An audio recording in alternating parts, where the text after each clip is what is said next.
ഇറാനും ഇസ്രയേലും തമ്മിലുള്ള സൈനിക സംഘർഷം വലിയൊരു സംഘർഷത്തിലേക്ക് നീങ്ങുകയാണ്. പശ്ചിമേഷ്യ ഒന്നടങ്കം യുദ്ധക്കെടുതിയിലേക്ക് വലിച്ചിഴയ്ക്കുകയാണ് ഇറാനും അമേരിക്കയും ഇസ്രയേലും. ഇറാനെതിരെ ആരു തിരിഞ്ഞാലും പടവാളെടുക്കുന്നവരാണ് ഹൂതികൾ, അവരുടെ സഖ്യകക്ഷികൾ. ഹൂതികൾക്ക് സൈനിക സാമ്പത്തിക സഹായം നൽകുന്നത് ഇറാനാണെന്ന് യുഎസും സഖ്യകക്ഷികളും ആരോപിക്കുന്നുമുണ്ട്. ഹൂതികളെ മാത്രമല്ല ഹിസ്ബുള്ളയെയും ഹമാസിനെയും സംരക്ഷിക്കുന്നത് ഇറാനാണെന്നാണ് അമേരിക്ക പണ്ടുമുതലേ പറയുന്നത്. എന്നാൽ ഇറാന്റെ എണ്ണ സംഭരണശാലകളിലും റിഫൈനറികളിലും ഇസ്രയേൽ ആദ്യമായി നേരിട്ട ആക്രമണം നടത്തിയതോടെ വലിയ നാശനഷ്ടമാണ് അവർക്കുണ്ടായത്. ഇസ്രയേലും അമേരിക്കയും ആയത്തുള്ള ഖമേനിയെ വധിക്കുകയും ഇപ്പോൾ വൻതോതിൽ ഇറാനിലെ എണ്ണപ്പാടങ്ങൾ ബോംബിട്ട് തകർത്തിട്ടും ഒരക്ഷരം ഉരിയാടാതെ യമനിലെ ഹൂതികൾ. മുൻകാല ചരിത്രം പരിശോധിച്ചാൽ ഹൂതികളുടെ ഈ നിശബ്ദത അത്ഭുതപ്പെടുത്തുന്നതാണ്. ഇതിന് പിന്നിൽ പലവിധ കാരണങ്ങളാണ് പ്രതിരോധ രംഗത്തുള്ളവർ നിരത്തുന്നത്. അതിൽ പ്രധാനം ഇസ്രയേൽ തങ്ങളുടെ നേതൃത്വത്തെ ലക്ഷ്യമിട്ട് ആക്രമണം നടത്തിയേക്കാമെന്ന ഭീതിയാണെന്നതാണ് പ്രധാന കാരണം. ആയത്തുള്ള ഖമേനി വളർത്തി വലുതാക്കി ഈ ഭീകര സംഘടന തന്ത്രപരമായ ആസൂത്രണത്തിന്റെ ഭാഗമായാണ്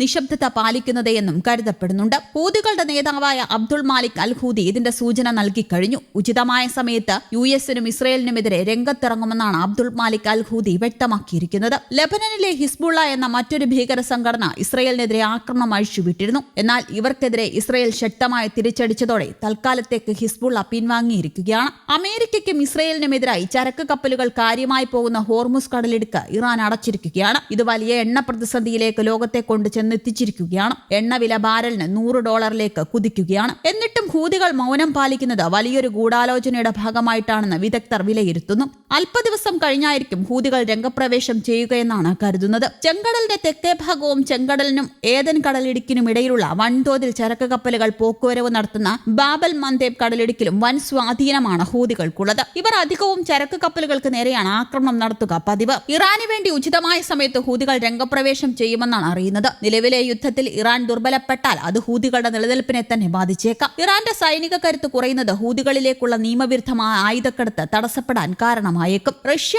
ചൈന, ഇറാൻ എന്നിവിടങ്ങളിൽ നിർമ്മിച്ച ആയുധങ്ങൾ യമനിലേക്ക് കടത്തുന്നുണ്ടെന്ന് UN മുൻപ് കണ്ടെത്തിയിരുന്നു. ഇറാന്റെ തകർച്ച തങ്ങളുടെ നിലനിൽപ്പിനെ ബാധിക്കുമെന്ന് ഹൂതികൾ ഭയപ്പെടുന്നുമുണ്ട്. യമനിലെ ആഭ്യന്തര യുദ്ധകാലത്താണ് ഡ്രോണുകളും ക്രൂയിസ് മിസൈലുകളും ബാലിസ്റ്റിക് മിസൈലുകളും വരെ ഇറാൻ ഹൂതികൾക്ക് നൽകാൻ തുടങ്ങിയത് എന്നും ഇത് ഇപ്പോഴും തുടരുകയാണെന്നും അവർ ആവർത്തിക്കുന്നു. എന്നാൽ ഇറാനാകട്ടെ ആരോപണങ്ങളെല്ലാം നിഷേധിക്കുകയാണ്. രാഷ്ട്രീയ പിന്തുണ മാത്രമാണ് ഹൂതികൾക്ക് നൽകുന്നത് എന്നാണ് ഇറാൻ പറയുന്നത്. ഇറാന്റെ പരിശീലനവും സഹായവും ആയുധങ്ങളും ഇല്ലാതെ ഇത്രയും കാലം ഹൂതികൾക്ക് പിടിച്ചു നിൽക്കാനാവില്ല എന്ന യുഎസിന്റെ യുക്തിയിൽ കഴമ്പുണ്ട്. പക്ഷേ അത് സ്വാധീകരിക്കാനുള്ള തെളിവുകളൊന്നും പുറത്തുവിടാനുമായിട്ടില്ല. ഇറാന്റെ പിന്തുണയുണ്ടെങ്കിലും ഡ്രോണുകൾ അടക്കം പലതും യമനിൽ തന്നെയാണ് നിർമ്മിക്കുന്നത് എന്നാണ് ഇറ്റാലിയൻ ഇൻസ്റ്റിറ്റ്യൂട്ട് ഓഫ് പൊളിറ്റിക്കൽ സ്റ്റഡീസിന്റെ കണ്ടെത്തൽ. ഗാസയിൽ ഇസ്രയേൽ നടത്തിവരുന്ന അധിനിവേശത്തിൽ പ്രതിഷേധിച്ചാണ് യമനിലെ വിമത സംഘമായ ഹൂതികൾ ചെങ്കടലിലൂടെ സഞ്ചരിക്കുന്ന അന്താരാഷ്ട്ര വാണിജ്യ കപ്പലുകൾക്ക് നേരെ ആക്രമണങ്ങൾ അഴിച്ചുവിടാൻ തുടങ്ങിയത്. യമന്റെ ഭൂരിഭാഗവും പ്രദേശങ്ങളും നിയന്ത്രിക്കുന്ന ഇറാൻ പിന്തുണയുള്ള ഹൂതി വിഭാഗം ഒക്ടോബർ മുതൽ ചെങ്കടലിലൂടെ പോകുന്ന ഇസ്രയേലുമായി ബന്ധമുള്ള വാണിജ്യ കപ്പലുകളെയാണ് പ്രധാനമായും ആക്രമിച്ചുകൊണ്ടിരുന്നത്.